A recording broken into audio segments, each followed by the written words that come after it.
Now, we have learned precision and recall, so as we've seen, our medical model has a precision of 55.7% and a recall of 83.3%. It's supposed to be a high recall model. And our spam detector has a precision of 76.9% and a recall of 37%, and it's supposed to be a high precision model. Now the question is, do we want to be carrying two numbers around all the time? Do we want to carry precision in one pocket and recall in the other one, and always be looking at both anytime we make a decision? Well, that's inconvenient, right? We kind of want to only have one score. So the question is, how do we combine these two scores into one? Can we think of a way? Well, a pretty simple way is taking the average, right? So let's take the average of precision and recall. In the left, we get 69.5%, and in the right, we get 56.95%. And that's an okay metric, but I'm sure you're probably thinking in your head, well, that's not very different than accuracy, right? That's not saying too much. And the way to see how this average is not the best idea is to try it in the extreme example, so the credit card fraud example. So again, we have a bunch of good and fraudulent credit card transactions. And let's pick our terrible model 1, which says all transactions are good. So what is the precision of this model? Well, the precision is out of the ones we classified as bad, how many of them are bad? That's a questionable number because we didn't label anything as fraudulent, so it's kind of 0 divided by 0, which is undefined. But it makes sense to think of it as 100%, right? Since we made 0 mistakes among the ones we predicted positive, which is what precision tries to measure. So let's say this model has 100% precision. Now, as for the recall is how many of the fraudulent transactions did we catch?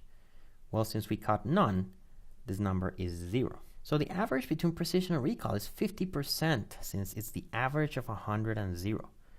Now the question is, do I want to give this horrendous model a 50%? It kind of seems like a really high score for such a lousy model. I kind of want to give it a much lower score, perhaps even a 0. So average is not that good.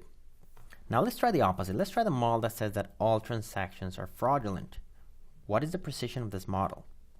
Well, out of all the transactions that are said are fraudulent, 472 were actually fraudulent. So the precision is 472 divided by 284,807, which is 0.16%.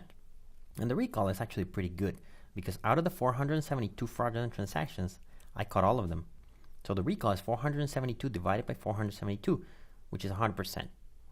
So again, the average of the two is the average of 0.16 on 100, which is 50.08. Again, a very high score for a really lousy model. So we want to give it a lower score, maybe something close to 0. So in summary, average is not the greatest thing. In principle, if either precision or recall is very low, we want the number to be low, even if the other one is high. So here's a solution. There's another type of average called the harmonic mean, and it works as follows. Let's say we have two numbers, x and y. X is smaller than y. And we have the arithmetic mean over here. That is the average x plus y divided by 2. And we have something called a harmonic mean, which is defined by 2xy divided by x plus y. And it's kind of an average too, in the sense that if the two numbers are equal, we get x or y, and it always lies between x and y. But actually, it's a mathematical fact that the harmonic mean is always less than the arithmetic mean. So it's kind of closer to the smaller number than to the higher number.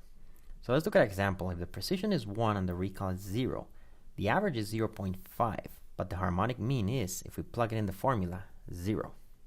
Another example, if the precision is 0.2 and the recall is 0.8, then the arithmetic mean is 0.5, but the harmonic mean is 0.32, so it's closer to the lower number. So from now on, we will not be using the average or arithmetic mean, but we'll be using the harmonic mean. And that's going to be called F1 score. And as we said, the F1 score is closer to the smallest between precision and recall. So if one of them is particularly low, the F1 score kind of raises a flag. The average kind of says if one is good but the other one is bad, then the average is okay. But the F1 score raises a flag if one of them is small. So we can now go back to the credit card fraud example and calculate the F1 score.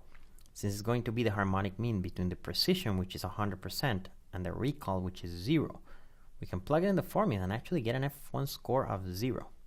This is much closer to what the model should score. So in the following two quizzes, we will let you calculate the F1 score of the medical model and the spam email model.